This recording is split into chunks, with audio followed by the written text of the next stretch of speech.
الله وبركاته. إن الحمد لله نحمده ونستعينه ونستغفره ونعوذ بالله من شرور أنفسنا ومن سيئات أعمالنا. من يهده الله فلا مضل له ومن يضلله فلا هادي له. أما بعد، قال الله تبارك وتعالى في الكلام المجيد: ما كان محمد أبا أحد من رجالكم ولكن رسول الله وخاتم النبيين. قال النبي صلى الله عليه وسلم: أنا خاتم النبيين لا نبي بعدي. میرے محترم اور مکرم عزیز بھائیوں اور دوستوں، سب سے پہلے اپنے خالق و مالک اللہ رب العالمین کا مشکور ہوں کہ جس ذات نے یہ توفیق بخشی کہ آج آپ کے سامنے نبی رحمت علیہ الصلوۃ والسلام کی ختم نبوت پر بات کرنے کا موقع ملا. اسی کے ساتھ ساتھ بہت مشکور ہوں میں سر خالد صاحب اور ان کے بھائی مالک صاحب کا کہ انہوں نے ساتھ دیا اور آج یہ مجلس اللہ کی توفیق سے قائم ہوئی ہے. اسی کے ساتھ میں محترم جناب قاری شفیق ربانی صاحب کو مشکور ہوں جنہوں نے انتہائی اچھے انداز کے ساتھ نیکی کیا ہے اور نیکی کیسے ضائع ہو جاتی ہے وہ آپ کے سامنے بیان کیا ہے. عزیز ساتھیوں، آج کے جو پروگرام ہے اس کا عنوان ہے ختم نبوت. یہ کوئی جلسہ نہیں ہے،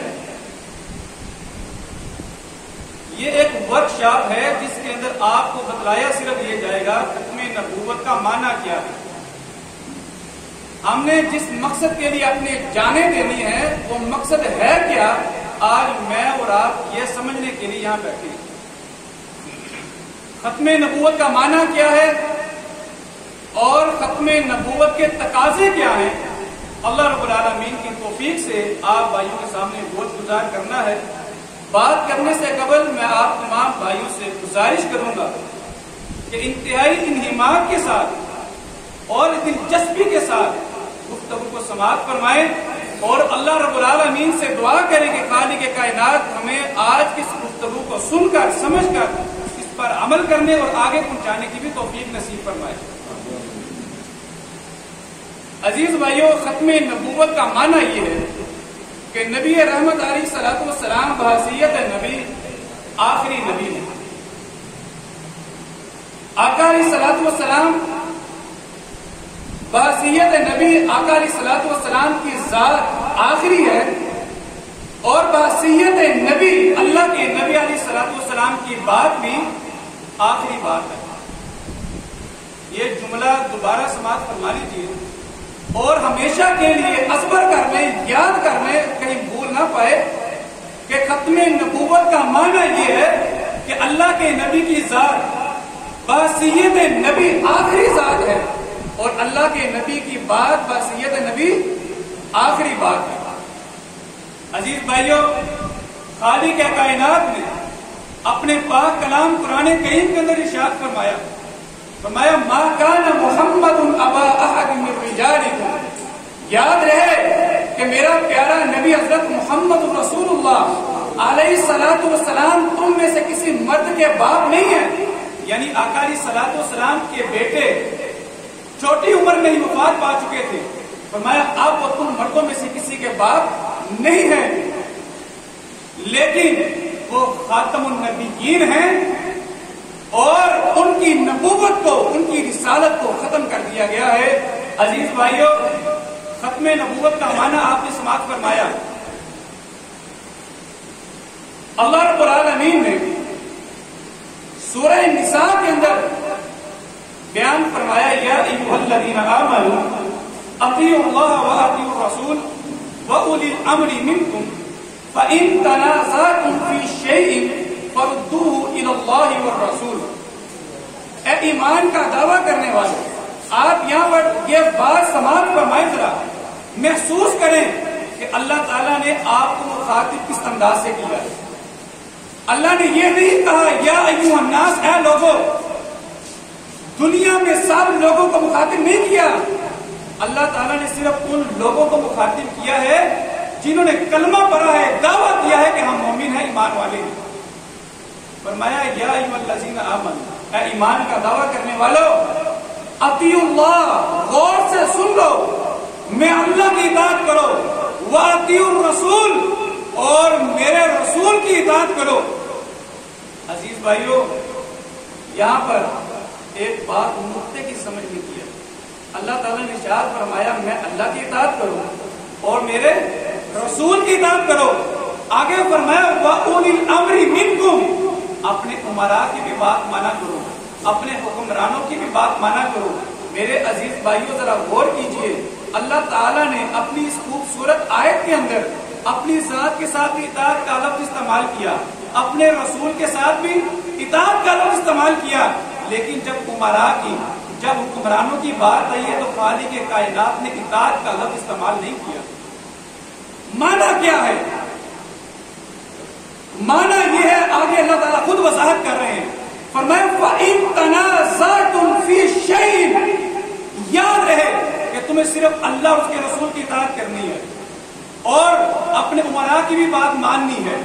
فَإِن تَنَازَعْتُمْ فِي شَيْءٍ، اپنے امراء کی بات مانتے ہوئے، ان کے حکم پر چلتے ہوئے تم میں کوئی اختلاف ہو جائے، کوئی جھگڑا ہو جائے تو کیا کرنا ہے؟ پھر اپنے حکمرانوں کی بات نہیں ماننی، فَرُدُّوهُ إِلَى اللَّهِ وَالرَّسُولِ، اللہ کی طرف لوٹنا ہوگا، اللہ کے رسول کی طرف لوٹنا ہوگا۔ عزیز بھائیو، یہ معنی ہے، یہ حکمت تھی کہ حتمی اطاعت صرف اللہ اس کے رسول کی ہے، اس کے علاوہ کسی اور کی اطاعت نہیں ہے۔ امراء کی اطاعت صرف اس صورت میں ہے اگر انہیں اللہ اور اس کے رسول کی اطاعت کے مطابق کام کرنے کا حکم دیتے ہیں۔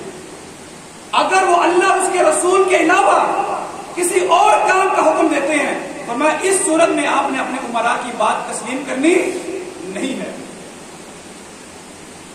میں اطیعوا اللہ واطیعوا الرسول وَأُولِي الْأَمْرِ مِنْكُمْ فَإِن تَنَازَعْتُمْ فِي شَيْءٍ فَرُدُّوهُ إِلَى اللَّهِ وَالرَّسُولِ۔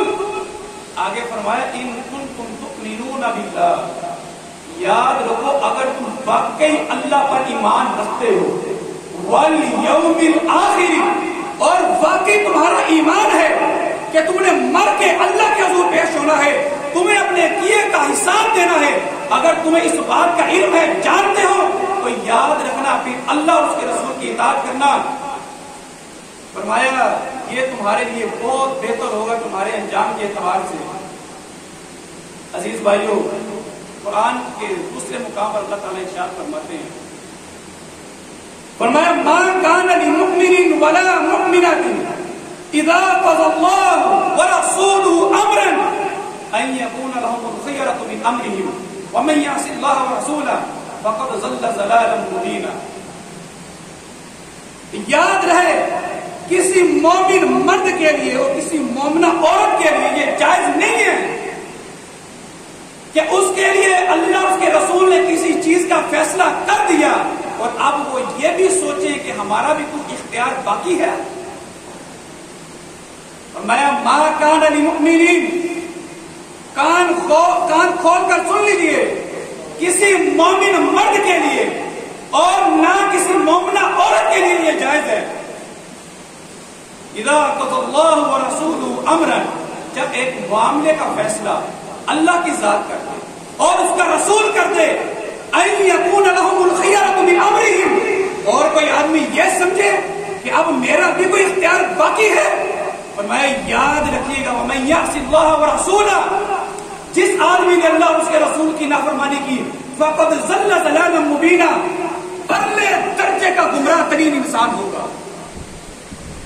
عزیز بھائیو، ختم نبوت کا معنی سمجھنے والوں، اللہ رب العالمین نے قرآن کے اندر اپنی اطاعت اپنے رسول کی اطاعت کا حکم دیا، اور میں قرآن کی بہترین آیت آپ کے سامنے تلاوت کرنے لگا ہوں۔ یہ جھوٹ بات سنتے جائیں گے، آپ کے سامنے بات کھلتی جائے گی۔ اللہ تعالیٰ نے ارشاد فرمایا وَمَن يُطِعِ الرَّسُولَ فَقَدْ أَطَاعَ اللَّهَ، لوگوں یاد رکھو جس نے میرے پیارے پیغمبر جناب محمد رسول اللہ علیہ الصلوۃ والسلام کی اطاعت اور فرما برداری کی، وہ جان لے کہ اس نے میں اللہ کی اطاعت اور فرما برداری کی ہے۔ عزیز بھائیو، اللہ نے اپنے نبی کی اطاعت کو، اپنی نبی کی فرما برداری کو اپنی فرما برداری اور اطاعت قرار دیا۔ یہی بات ہے۔ آپ دیکھیں کہ جب ہم اسلام کو سمجھنا چاہتے ہیں، جب ہم اسلام کو سیکھنا چاہتے ہیں، ہم کلمہ پڑھتے ہیں، کلمے میں سب سے پہلے اللہ کا ذکر آتا ہے، لا الہ الا اللہ، اس کے بعد کس کا نام آتا ہے؟ محمد رسول اللہ۔ لیکن یاد رکھیے، کلمے کے اندر پہلے اللہ کی توحید کا اقرار ہے، پھر نبی کی رسالت کا اقرار ہے۔ لیکن عزیز بھائیو، جب ہم نے دین سیکھنا ہوتا ہے، جب ہم نے اللہ کو بھی سمجھنا ہوتا ہے، تو ہمیں سب سے پہلے اللہ کے نبی پر ایمان رکھنا ہوتا ہے۔ یہی وجہ ہے کہ اللہ کے نبی علیہ الصلوۃ والسلام نے سب سے پہلی دعوت جب صفا پہاڑی پر کھڑے ہو کر دعوت دی تھی، تو سب سے پہلے توحید کی دعوت دینی شروع نہیں تھی کی، اپنے آپ کو پیش کیا، لوگوں کے سامنے اپنے آپ کو پیش کیا اور لوگوں کو بتلاؤ 40 سال تمہارے اندر گزارے ہیں، سچا پایا ہے یا جھوٹا پایا ہے، امانت دار پایا ہے یا خیانت کرنے والا پایا ہے۔ عزیز بھائیوں، زمانے کے پرلے درجے کے لوگ، وہ لوگ شرک اور بدعات کے اندر ڈوبے ہوئے تھے، وہ معاشرہ جو زنا کا گہوارہ بنا ہوا تھا، وہ معاشرہ جہاں پر شراب، جہاں پر جھوٹ، ہر قسم کا کبیرہ گناہ عام تھا، وہ اتنا خطرناک زمانہ اور وہ اتنے بد کردار لوگ، وہ بھی اللہ کے نبی علیہ الصلوۃ والسلام کے صادق اور امین ہونے کی گواہی دیتے تھے۔ اور میں آج یہاں پر ایک بات آپ سے کرنا چاہتا ہوں، مجھے ایک بات بتلائیے گا، میں اور آپ بڑا فخر کرتے ہیں ہم اللہ کے نبی کی امتی نہیں کرتے ہیں، لیکن ہمارا حال کیا ہے؟ کاروبار میں جھوٹ بولتے ہیں، امانتوں میں خیانت کرتے ہیں، وعدہ خلافی کرتے ہیں، اور جواب کیا ہوتا ہے؟ معاشرہ اس طرح کا بن گیا، کاروبار جناب سچ کی کاروبار چلتا ہی نہیں ہے۔ آپ دیکھیے اپنے کلمہ کس نبی کا پڑا ہے، اس نبی نے 40 سال کی عمر کے بعد کھڑے ہو کر کس معاشرے کے اندر اپنے آپ کو پیش کیا ہے۔ وہ معاشرہ بہت اچھا تھا، اللہ کے نبی علیہ السلام کا کردار بہت اچھا تھا، بدترین معاشرہ تھا، لیکن بدترین معاشرے کے اندر سب سے اعلیٰ کردار جناب محمد رسول اللہ کا تھا۔ عزیز بھائی، معاشرہ کتنا بھی کیا گزرا ہی کیوں نہ ہو، آپ سوچیں تو صحیح آپ کا کردار کیسا ہونا چاہیے۔ آپ اپنے نبی کے کلمہ پڑھنے کی لاج نہیں رکھنی چاہیے۔ اللہ تعالیٰ نے جہاں فرمایا وَمَن يُطِعِ الرَّسُولَ فَقَدْ أَطَاعَ اللَّهَ، جس نے رسول کی اطاعت کی اس نے میں اللہ کی اطاعت کی ہے۔ عزیز بھائیو، اللہ تعالیٰ نے اپنے رسول کی اطاعت کو اپنی اطاعت کے ساتھ جوڑ دیا ہے۔ اور میں یہ بات کہہ دوں کہ ختم نبوت کا معنی کیا ہے؟ ختم نبوت کا معنی یہ ہے only one order in the world، کائنات میں صرف ایک حکم ہے، کائنات میں صرف ایک فرمان ہے، کائنات میں صرف ایک اتھارٹی ہے، اور وہ اتھارٹی ہے جناب محمد رسول اللہ علیہ الصلوۃ والسلام کی اتھارٹی ہے۔ عزیز بھائیو، آپ نے اوپر پڑھا ہوگا، اوپر سے لوگو لگا ہوا ہے only one order in the world، کائنات میں صرف ایک ذات کا حکم چلے گا، اور وہ ذات اللہ کے نبی علیہ السلام کی ذات ہے۔ یہ معنی ہے ختم نبوت کا۔ عزیز ساتھیو، آئیے اس ختم نبوت کے تقاضے کیا ہے، نہایت اختصار کے ساتھ آپ کے سامنے ذکر کرتا ہوں۔ جاگ کر بیٹھیے گا، ہوشیار ہو کر بیٹھیے گا۔ جو جاگ کر بیٹھتے ہیں ان کو کچھ مل بھی جاتا ہے، جو سو جاتے ہیں وہ کھو دیتے ہیں۔ ختم نبوت کے تقاضے کیا ہے؟ عزیز بھائیو، اللہ رب العالمین نے قرآن کریم کے اندر جا بجا ختم نبوت کے تقاضے ذکر فرمائے، ان میں سے چند ایک آپ کے سامنے رکھتا ہوں۔ سب سے پہلا تقاضا ہے ختم نبوت کا کہ اللہ کے نبی علیہ الصلوۃ والسلام کی نبوت کے بعد، آپ کی بعثت کے بعد سکہ کس کا چلے گا؟ بول کے بتا دیجیے۔ صرف محمد رسول اللہ کا، کسی اور کا سکہ چلے گا؟ عزیز بھائیو، اللہ تعالیٰ نے عالم ارواح کے اندر انبیاء کی ارواح کو اکٹھا اکٹھا کیا. بات انتہائی غور سے سنیے گا. انبیاء کی ارواح کو اکٹھا کیا اور وعدہ لیا. اس کا ذکر اللہ نے قرآن میں کیا. فرمایا ہم نے تمام انبیاء آدم سے لے کے حضرت عیسیٰ تک ہر نبی کو بلایا اور ہم نے ان سے وعدہ لیا. وعدہ کیا تھا کہ تم میں سے کسی نبی کی نبوت کے جلتے ہوئے میں اپنا آخری نبی جناب محمد رسول اللہ کو مبعوث کر دوں, آپ کو بھیج دوں, اس حال میں کہ تمہاری نبوت کا سکہ چل رہا ہے. اور میں لَتُؤْمِنُنَّ بِهِ وَلَا تَنْصُرُنَّ, اور مجھے جواب دو اپنی نبوتوں کو چھوڑ کر, اپنی شریعتوں کو چھوڑ کر میں محمد کی نبوت کو تسلیم کرو گے یا نہیں کرو گے؟ آقا علیہ السلام کی شریعت کو تسلیم کرو گے یا نہیں کرو گے؟ ان سب نے اقرار کیا. اور وہی اقرار کون کر رہے ہیں؟ نبی اقرار کر رہے ہیں. کون اقرار کر رہے ہیں؟ نبی اقرار کر رہے ہیں کہ اللہ تیرا آخری نبی آ جائے, ہم اپنی نبوت کو سمیٹ دیں گے اور ہم تیرے آخری نبی کی نبوت پر ایمان لے کے آئیں گے, اپنی کتابوں کو چھوڑ دیں گے, قرآن پر ایمان لے کے آئیں گے, نبی علیہ السلام کی حدیث پر ایمان لے کے آئیں گے. بھائی ذرا ڈسٹربنس نہ پیدا کریں, اور میں اب آخری نمبر پر ایمان لے کے آئیں گے. اور میرے عزیز بھائیوں, جہاں نبیوں کا یہ عالم ہے, جہاں نبیوں سے یہ وعدہ لیا جا رہا ہے کہ آخری نبی کے آنے کے بعد سکہ کس کا چلے گا؟ محمد رسول اللہ کا. حضرت آدم کا نہیں چلے گا. حضرت آدم پر وہی بھی اللہ نے کی ہے. حضرت نوح کا نہیں چلے گا. نوح علیہ السلام کو بھی نبی اللہ نے بنایا ہے. عیسیٰ علیہ السلام کا سکہ نہیں چلے گا. عیسیٰ علیہ السلام کو بھی نبی اللہ نے بنایا ہے. اور بھائی کسی نبی کا سکہ نہیں چلے گا. یہ معنی ہے کہ اللہ کے نبی علیہ السلام, ختم نبوت کا معنی یہ ہے کہ اللہ کے نبی علیہ السلام وصیت نبی آپ کی ذات بھی آخری ہے اور آقا علیہ السلام کی بات بھی آخری بات ہے. عزیز بھائیوں, اللہ کے نبی علیہ السلام تشریف فرما ہے, توجہ کیجیے گا. آقا علیہ السلام تشریف فرما ہے. سیدنا عمر بن خطاب رضی اللہ تعالیٰ عنہ کو دیکھا, تورات کا صفحہ ہاتھ میں رکھے ہوئے ہیں, اس کو پڑھ رہے ہیں. نبی علیہ السلام کی نظر پڑی, فرمایا عمر کیا کر رہا ہے؟ آقا تورات پڑھ رہا ہوں, صفحہ ملا ہے. فرمایا عمر جانتا نہیں ہے اگر آج موسیٰ علیہ السلام بھی زندہ ہوتے جو صاحب تورات تھے, اپنی تورات نہ پڑھتے, نہ محمد کی کتاب قرآن پڑھتے. عزیز بھائیوں, معلوم یہ ہوا کہ آقا علیہ السلام کے آنے کے بعد صرف اور صرف شریعت محمد رسول اللہ کی چلتی ہے, دین کے اندر کسی اور. اب اسی طرح آئیے, بات یہ کرنا چاہتا ہوں کہ جب بات غور سے, یہ میں نے آپ سے سوال کرنا ہے, جب اللہ کے نبی کے آنے کے بعد کسی نبی کی نبوت نہیں چل سکتی. بات غور سے سنیے گا, جو بات سوچ سمجھ کے دیجیے گا. اللہ کے نبی کے آنے کے بعد کسی نبی کی نبوت نہیں چل سکتی. اور بتلائیے اللہ کے نبی کے آ جانے کے بعد کسی پیارے نبی کی بات چل جائے گی دین کے اندر؟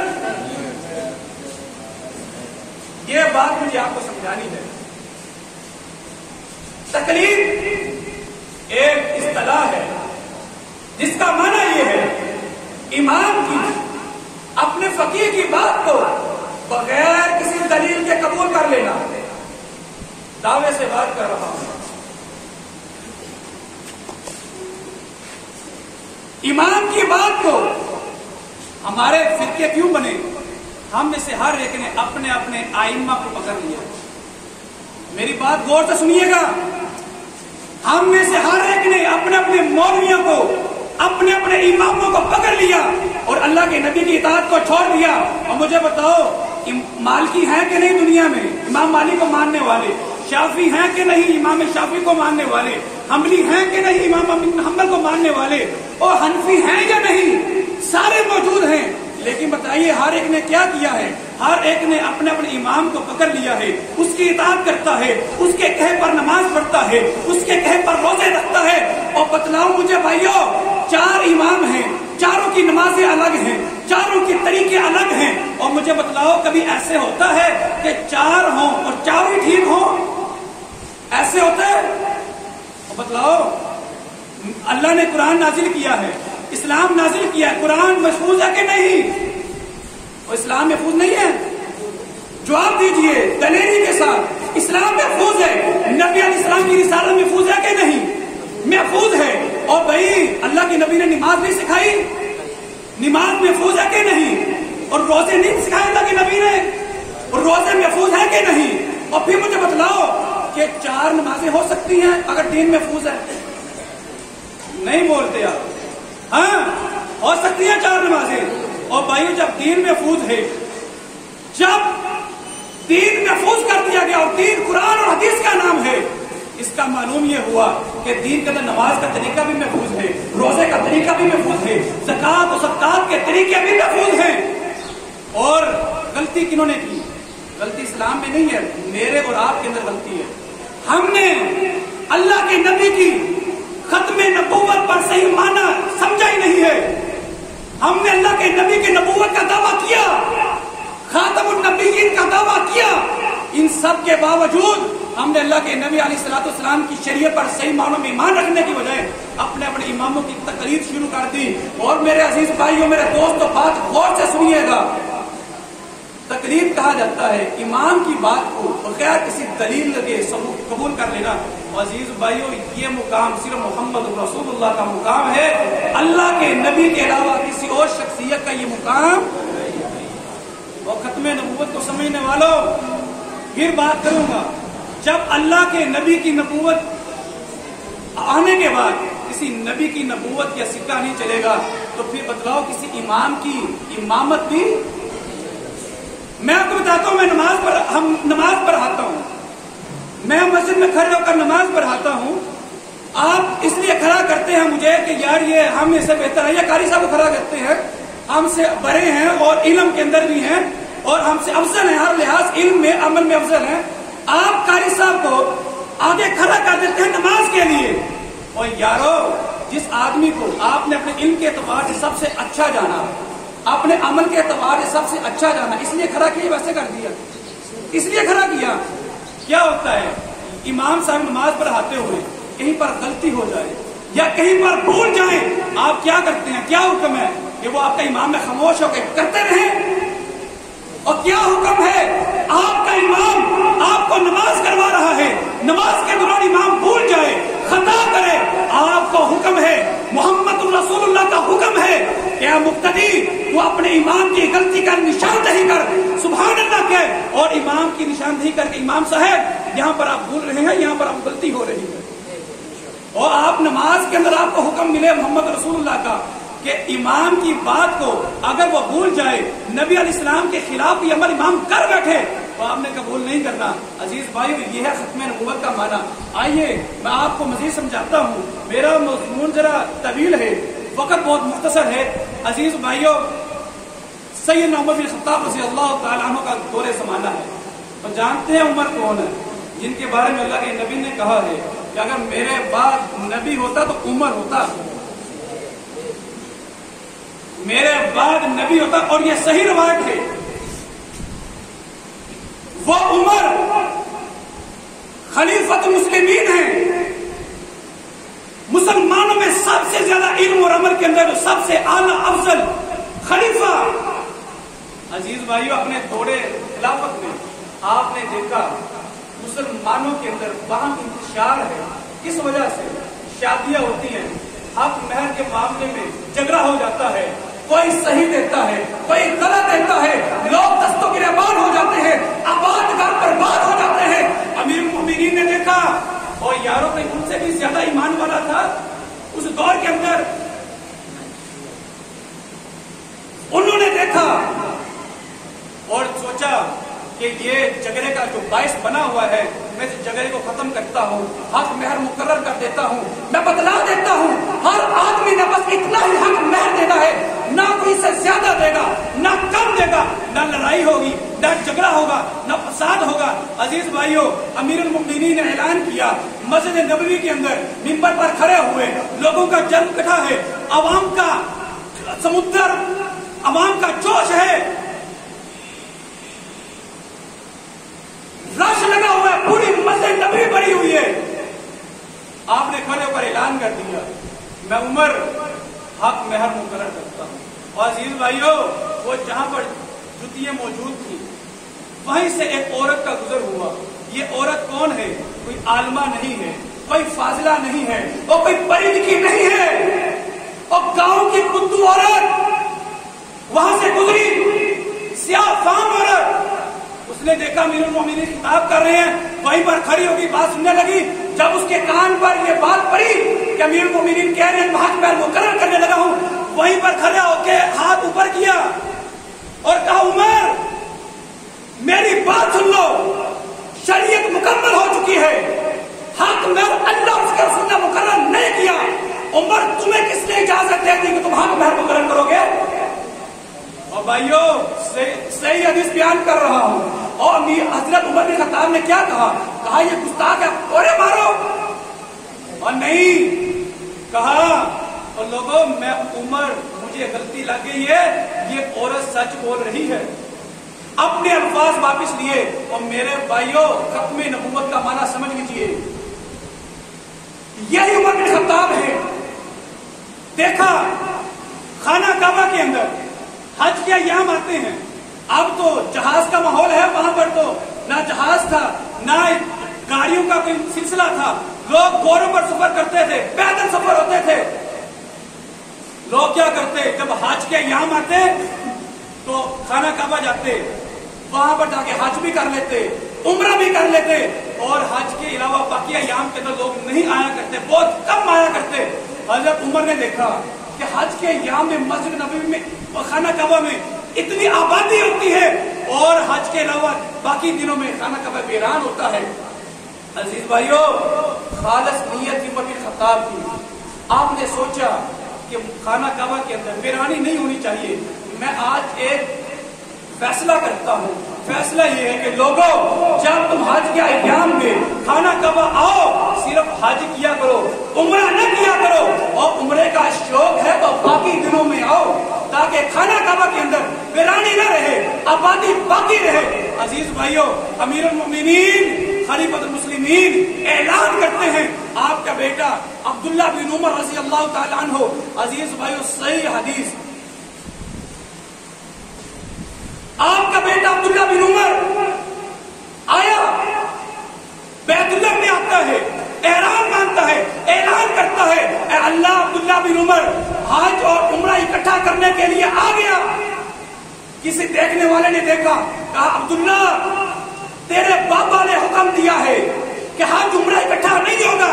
اور سنیے ختم نبوت کا معنی سمجھنے والوں، حضرت عبداللہ بن عمر نے یہ نہیں کہا ٹھیک ہے میرے بابا نے حکم دیا، امیر المومنین ہیں، ہم سب سے افضل ہیں، ہم سب سے زیادہ دین کو جانتے ہیں، نہیں کہا اور دین محمد رسول اللہ کی بات کا نام ہے، میرے بابا کی بات کا نام دین نہیں ہے۔